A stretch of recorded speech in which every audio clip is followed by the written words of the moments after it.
အားလုံးပဲမင်္ဂလာပါဒီနေ့မှာတော့ ChatGPT free သုံးတဲ့နည်းကိုမျှဝေပေးချင်ပါတယ် အားလုံးပဲမင်္ဂလာပါရှင်ဒီနေ့မှာတော့ USA TikTok account ဖွင့်ချင်တဲ့သူတွေအတွက် audience ကို USA ရောက်ချင်တဲ့သူတွေအတွက်ကိုဘာတွေလိုအပ်မလဲဆိုတာကိုအချင်းချင်းလေးမျှဝေပေးသွားပါမယ်ပထမဆုံးလိုအပ်တာကတော့ဖုန်းအသစ်သို့မဟုတ် second hand ဖုန်းလည်းဖြစ်လည်းရပါတယ် iPhone 11နဲ့အထက်ရှိဖို့လိုအပ်ပါတယ်Android ဆိုလည်းရပါတယ်เนาะပြီးတော့နံပါတ်1အချက်ကကျတော့SIM card မြန်မာ SIM card လုံးဝမထည့်ရပါဘူး USA SIM card တို့မဟုတ် SIM card ဖြုတ်ထားပါမယ် Airplane mode ကိုလည်းဖြုတ်ထားပါမယ်နံပါတ်3ချက်ကတော့ proxy ရွေးသုံးရပါမယ် VPN လုံးဝမသုံးရပါဘူး proxy ဆိုတော့ VPN နဲ့တူတာပေါ့เนาะ proxy သုံးရပါမယ်တစ်လကို$$4ပေးဝယ်ရပါတယ်ရက်30အတွက်ပေါ့เนาะရက်90ဆိုလို့ရှိရင်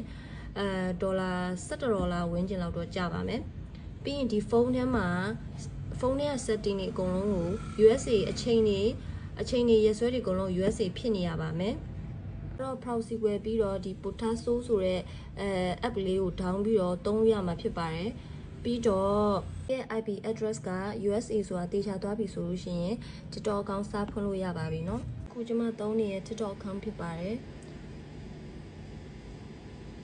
target audience ကတော့ USA က 97.2 တောင်ရှိရပေါ့နော်တခုပြောချင်တာကပေါ့နော်တကယ်လို့မိတ်ဆွေတို့စီမှာမိတ်ဆွေတို့ယုံကြည်ရတယ်မိတ်ဆွေတို့ကိုယုံကြည်တယ်ကိုယ့်ရဲ့မိသားစုဝင်ကိုယ့်ရဲ့မိတ်ဆွေတငယ်ချင်း USA မှာရှိလို့ရှင်တို့မဟုတ် USA LLC တခုခုကုမ္ပဏီတစ်ခုထောင်ထားတဲ့သူဖြစ်ရပါမယ်မဟုတ်လို့ရှိရင် ID တင်ဖို့လုံးဝရမှာမဟုတ်ပါဘူးတကယ်လို့ USA account ဖွင့်တော့မယ်ဆိုလို့ရှိရင်ဒီနှစ်ခုမှတစ်ခုမရှိလို့ရှိရင် USA account မဖွင့်ဖို့